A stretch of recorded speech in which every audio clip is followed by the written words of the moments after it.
মাঠে যিনি গোলপোস্ট সামলান অতন্ত্র প্রহরীর মতো, বিপদের দিনে তাকেই কিনা উদ্ধার করতে হলো এক সাধারণ ভক্তের।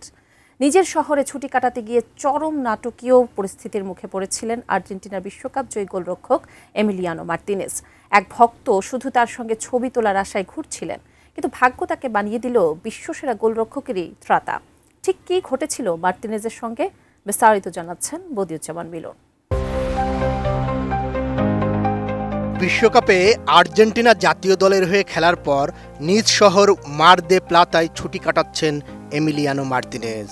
তবে ছুটির মধ্যেই বিপদে পড়ে গিয়েছিলেন আর্জেন্টাইন গোলরক্ষক, যেখানে শেষ পর্যন্ত এক ভক্ত উদ্ধার করেছেন তাকে। সিয়েরা দে লস পাদ্রেস এলাকায় দিবুর পিকআপ ট্রাক কাদায় আটকে যায়। সৌভাগ্যবশত সেখান দিয়ে যাওয়ার সময় এক তরুণ তাকে চিনে ফেলেন। পরে তিনি নিজের গাড়ি দিয়ে টেনে ট্রাকটি কাদা থেকে তুলে আনেন। ওই তরুণের নাম লিওনার্দো আলবারাসিন। স্থানীয় এই বাসিন্দা সেদিন শুধু মার্তিনেজের সঙ্গে একটি ছবি তোলার আশায় এলাকায় ঘুরছিলেন, কিন্তু ছবি তোলার সুযোগ পাওয়ার পাশাপাশি এমন এক পরিস্থিতির মুখোমুখি হন যেখানে অজান্তেই হয়ে ওঠেন বিশ্বকাপ জয়ী এই গোলরক্ষকের বিপদের সময়ের ত্রাণকর্তা। নোভা এলইডি টিভি, ঝকঝকে ছবি, নিখুঁত শব্দ, 5 বছরের ওয়ারেন্টি। নোভা মানি সঠিক মান, নিশ্চিত সেবা। আর্জেন্টিনার সংবাদপত্র লা ক্যাপিটালকে আলবারাসিন বলেন, অনেক বৃষ্টি হয়েছিল, তাই মোটরসাইকেল নিয়ে বের হয়েছিলাম। রাস্তাঘাটের অবস্থা খুবই খারাপ ছিল। এক সময় দূরে দুটি পিকআপ দেখতে পেলাম। ধীরে ধীরে কাছে গিয়ে প্রায় 2 মিটার লম্বা এক ব্যক্তিকে দেখলাম। তখন আমার ছেলে বলল, বাবা, উনি তো দিবু। প্রথমে আমার বিশ্বাসই হচ্ছিল না যে সত্যিই উনিই ছিলেন। আলবারাসিন বলেন, আমরা 5-6 মিটার দূরে মোটরসাইকেল থামালাম। হেলমেট খুলেই চিৎকার করে বললাম, দিবু চ্যাম্পিয়ন। তিনি তখন 2 হাত পকেটে রেখে দাঁড়িয়েছিলেন। আমাদের ডাক শুনেই তার সেই চেনা হাসিটা ফুটে উঠল। আলবারাসিনের ভাষ্য, কাদায় আটকে পড়া এক বন্ধুর গাড়ি টেনে বের করতে গিয়েছিলেন দিবু, কিন্তু বন্ধুকে উদ্ধার করতে গিয়ে তার নিজের পিকআপ ট্রাকটিও কাদায় আটকে যায়। আলবারাসিনের ভাষ্য, আমরা কোনোভাবেই তাকে বিরক্ত করতে চাইনি, শুধু জানতে চেয়েছিলাম কি হয়েছে। তিনি সব খুলে বললেন। এরপর জিজ্ঞাসা করলেন আমাদের কাছে কোনো ছুরি আছে কিনা। দড়ির গিট খুলতে পারছিলেন না তারা। আমার কাছে একটি ছুরি ছিল। আমি সঙ্গে সঙ্গেই কাদায় নেমে গিট খুলতে চেষ্টা করি। মার্তিনেজের আচরণের প্রশংসা করে আলবারাসিন বলেন, আমি দিবুর মানবিক দিকটাই তুলে ধরতে চাই।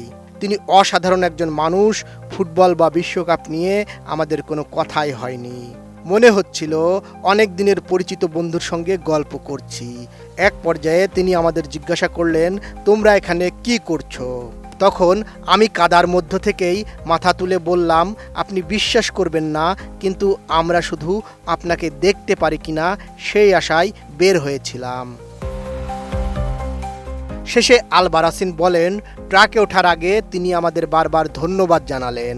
এমনকি বললেন আমরা নাকি তাকে বাঁচিয়েছি।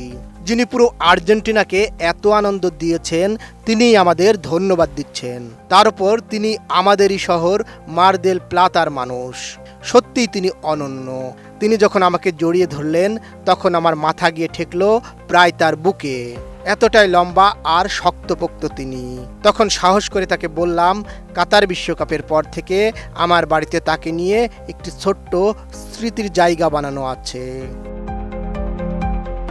মার্তিনেজের কাছ থেকে অটোগ্রাফ পাওয়ার বিবরণ দিয়ে আলবারাসিন বলেন, সেদিন মোটরসাইকেলে করে দিবুকে খুঁজতে বের হওয়ার সময় আমরা তার কোলো মুয়ানির শট ঠেকানোর ছবিসহ একটি পোস্টার, কয়েকটি জার্সি আর কিছু মার্কার সঙ্গে নিয়েছিলাম, যদি তার দেখা পাই।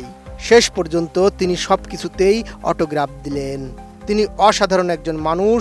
জীবনে এমন কিছু আমাদের সঙ্গে ঘটবে কখনো কল্পনাও করিনি। পুরো পরিবারের সঙ্গে এমন অবিশ্বাস্য একটি মুহূর্ত কাটানো সত্যি জাদুকরী অভিজ্ঞতা।